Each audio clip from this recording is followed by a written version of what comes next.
Miss Fern and how she have affected our lives. And she would always put in that Henry Green song from the Williams Brothers to tell my story. Oh yeah.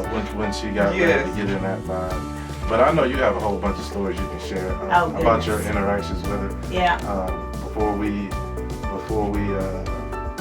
get into ours, inviting all the guests to come in to share theirs. So what's some of the stories you wanted to share and tributes you wanted to share about your relationship with Miss Fern?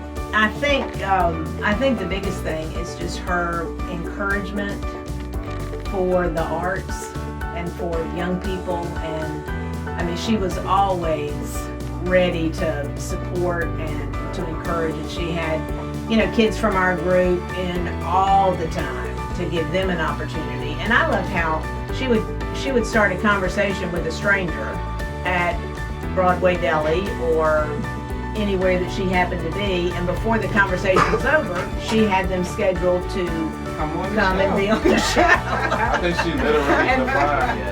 And then you talk to Miss Fern, she's like, "Yo, have you ever watched Ancient Aliens?" Right. And I was like, "No, this is the best conversation I've ever had in my entire life."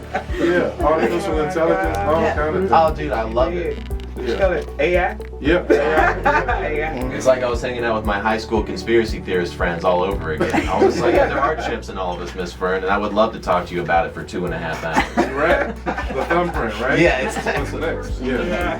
You know, and it's worked, you know. That's right. It's worked, and I'm going to miss her. She's, you know, she's a soul in my heart. She's a soul for everybody. That's you know? right. Everybody needs to keep her name in their mouth, you know, Right. to keep her legacy going on. That's right. Just, What's in the just next? was a blast. Miss Mary Alice, Mhm. one word to describe Miss Fern, and then we gotta move. Excellence. Excellent. Great. Great. Well, you said one word. Yeah, that'll work But- too. but that's lining it The up. lady was Tightening it I mean, to know her was to love her, That's right. and she was gonna promote you. That's right. If you didn't want to hear your name Right. or whatever, don't tell it to Don't her. show us. Don't do that. She's my soul. And I say she's my soul because she hasn't left me. She is still here. She is with me. She is with all of us. And you asked my mom what she was going to do for Miss Fern's name to be renumbered. I already have a plan. When everybody starts seeing wildflowers pop up all over McComb, Wow. that's me, because I'm going to go get me some seeds and I'm just going to start sprinkling them everywhere. Said there just chat. So she asked me to come on the air, and whenever she asked me to come on the air, she really brought a new perspective into who I am and how to acclimate all parts of myself and make, I'm gonna say, like, everything in my life cohesive, if that makes sense. She was kind of able to, like, give me a sense of purpose and give me a sense of identity greater than just my race. And that's not something that I feel like I've ever been able to say. You're gonna go somewhere. And you know, she stayed on my case. She pushed me for the last 25 years to improve the excellence that is Southwest Mississippi music.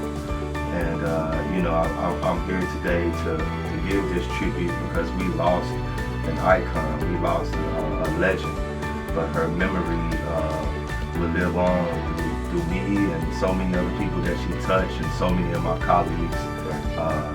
Because like she used to always tell me, this is the new Motown of music. Showtime. Yeah, Showtime. Right. And I'm one of those representatives. Here, but I mean, Miss Fern was just, she was an angel here on earth, if people do not know that, if people don't know that. I mean, she was definitely an angel that walked among us. Right. And she's not gone. She's just transitioned into another form of energy. And I mean, Hey, come over here a second. So I'd walk over there and she'd say, take a picture of this book, you know, something about lithium or technology, and just, Yeah, the phones, yeah, she just said, this is something that's going to be important in the future, and it's something you're going into. Yeah. You know, it's something, take a picture of this book and read it for me. And I said, I sure will. So I've got just about a library on my phone now, books that I'm going to read. She just had so many good recommendations. How old are you? I'm 18. So all those folks out there saying the kids don't listen, maybe there's a different approach.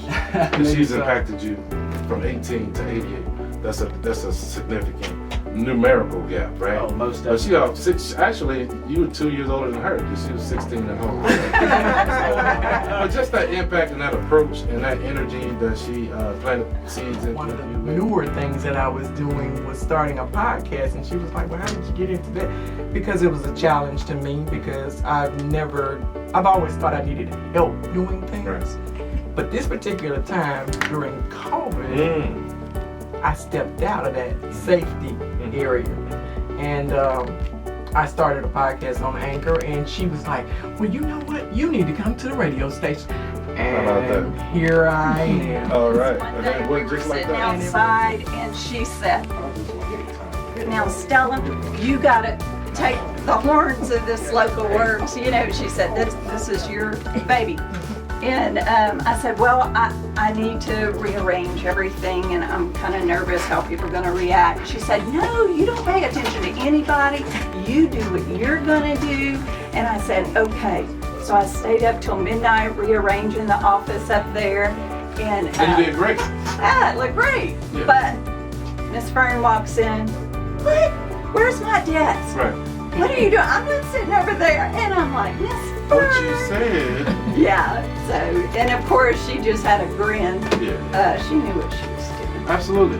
God knew what he was Moving to Mississippi, we were in California. to the SIP. Yes, all the way from San Diego, California. Same church, same place of worship. When she told me she was moving to Mississippi, I never thought she was going to tell me McComb. Of all the places. Southern Cal, I say, Southwest Mississippi. Yes, I said, what part of Mississippi? And she said McComb. And I said, wow. I said, girl, that's my hometown. I said, that's my town. So we always had that laughter, and it always went across on the radio. But after her moving here, she fit right in. And so every time I would come home on vacation from San Diego, it wouldn't be a time that then I would meet up with Fern here on the radio. So, you know, she's my friend, she's my sister. I've been back home for 9 years taking care of my mom, and I want to tell you, she was the one for this place, and I thank God for sending her to McComb, Mississippi, because when I came back after being gone over 40 years, I was almost lost, in a sense. But I always had this platform where I could come and talk about my experience and growing up here.